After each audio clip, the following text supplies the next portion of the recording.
Hello সবাইকে, সবাই কেমন আছো? আশা করছি ভালো আছো। আমরাও কিন্তু ভালো আছি। আজকে চলে এসেছি আরও একটা নতুন ভিডিও নিয়ে।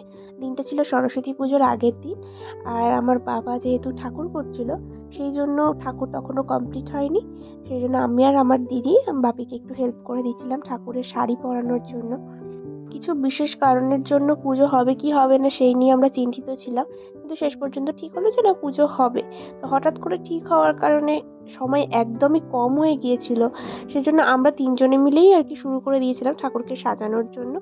যেহেতু একদমই সময় কম, সেই জন্য ঠাকুরকে আমরা প্রথমে শাড়িটা পরিয়ে নিলাম। এই যে শাড়ি পরানো হয়ে গেছে। এবার দেখছিলাম যে গয়নাটা কেমন ভাবে পরালে ভালো লাগবে বা কিছু, সেই জন্য আমরা গয়নাটাও নিয়ে দেখছিলাম। সারা সন্ধে ধরেই প্রায় কাজ চলেছে, যেহেতু অনেক কাজ ঠাকুরের, সেই জন্য সারা সন্ধে লেগে গেছে পুরো। তো এই যে ফাইনাল লুকটা তোমাদের দেখিয়ে দিলাম। এখনো চুল পরানো হয়নি, চুল পরানোর আগে শাড়িটা পরিয়ে কেমন লাগছে সেটা একটু দেখিয়ে দিলাম। এবার আমি এই যে এখানে চুল লাগাচ্ছিলাম। আমি তো কিছুই জানি না ঠাকুরের, তো বাপি যেভাবে বলে বলে দিচ্ছিল আমি আর আমার দিদি সেভাবেই করার চেষ্টা করছিলাম। সত্যি বলতে একটা ঠাকুর দেখতে যতটাই সুন্দর লাগে, তার খাটাখাটুনি বা কাজ কিন্তু অনেক কঠিন। তো অনেক চেষ্টার পরে আমাদের ঠাকুরটা প্রায় তৈরি হয়ে গেছে। এবার আমরা মণ্ডপে দিয়ে আসবো। আর এই যে এখন বাজে 12টা 46, আমরা এখানে নিয়ে চলে এসেছি ঠাকুরকে। কিন্তু এখনো কিছু কাজ বাকি আছে, যেটা আমার দিদি করছে। হ্যাঁ, ঠাকুরের চক্ষুদান আমার দিদিই করেছে। আমরা যেহেতু ঠাকুরের বিষয়ে জানি না কিছুই, তো যেরকম পেরেছি আমরা চেষ্টা করেছি। তো ভুল ত্রুটি থাকতেই পারে, তো তোমরা সেটা দেখে নিও একটু। আর পরদিন সকালবেলা সরস্বতী পুজো, এই যে সবাই মিলে অঞ্জলি দিতে শুরু করে দিয়েছে। তো ব্রাহ্মণ চলে এসেছে সকাল সকাল, বলেই দিয়েছিল 6:30টায় আসবে। আর 6:30তেই কিন্তু চলে এসেছে। কিছু বিশেষ কারণের জন্য আমাদের পুষ্পাঞ্জলি দিতে নেই আর কি।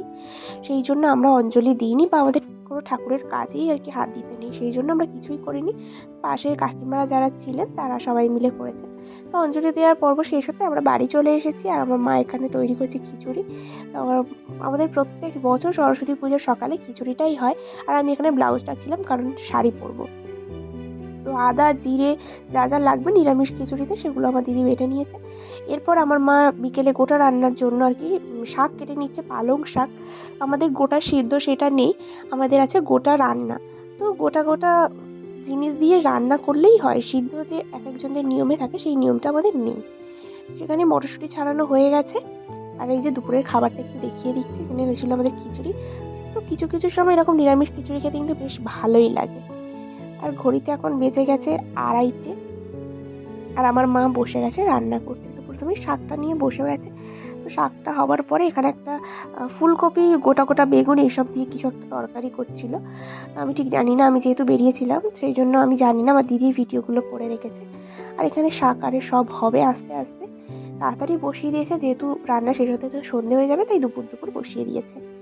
এই যে এখানে আমাদের হয়ে গেছে ডাল চচ্চড়ি, খেসার ডাল চচ্চড়ি, সেটা হয়ে গেছে। আর ঘড়িতে দেখো, দেখতে দেখতে কিন্তু 5:30 বেজে গেছে।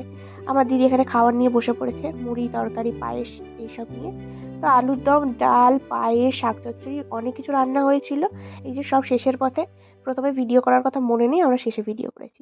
যাই হোক, এরপর 3 দিন পরে মায়ের বিসর্জন হবে। সেই জন্য সবাই এখানে বরণ করতে চলে এসেছে, কাকিমা বৌদিরা মিলে সবাই মিলে মাকে বরণ করে নিচ্ছে। ও হ্যাঁ, ঠাকুরটা কেমন হয়েছে তোমরা কিন্তু অবশ্যই জানিও। আমরা কোনোদিন করিনি, তবুও চেষ্টা করা হয়েছে, তো কেমন হয়েছে তোমরা অবশ্যই জানিও। তো এখানে এখন বরণ চলছে।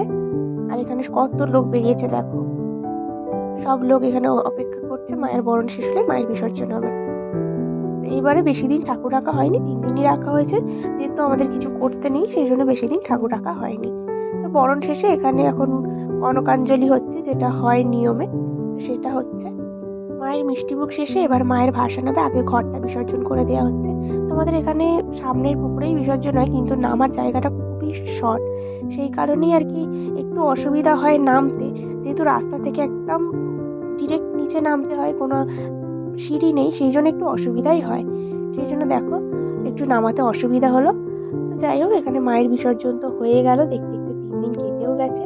আর মায়ের বিসর্জন দিয়ে দেওয়া হয়ে গেছে। আর বিসর্জন শেষে প্রত্যেক বছরের তো আমাদের নিয়মই আছে বোঁদে। তো সবাই এখানে বোঁদে নেওয়ার জন্য চলে এসেছে। তো আমরা সবাই এখানে এক এক করে বোঁদে নিয়ে নিচ্ছি। কত লোক দেখো! তো আমাদের বাড়িতে যাই হোক না কেন, সব লোক কিন্তু বেরোয়। যে কোনো পুজো হোক যাই হোক, লোকের এখানে অভাব হয় না। তো এরপরে আমি এখানে একটু হাই করে দিলাম আর সবাই পিছনে দাঁড়িয়ে আছে, সবাই দেখছে ভিডিও হচ্ছে। এভাবেই কেটে গেছে আমাদের 3 দিন। আর ভিডিওটা বেশি বড় করছি না, এখানেই শেষ করছি। যদি ভালো লাগে লাইক কমেন্ট শেয়ার করে দিও আর সাবস্ক্রাইব করে দিও।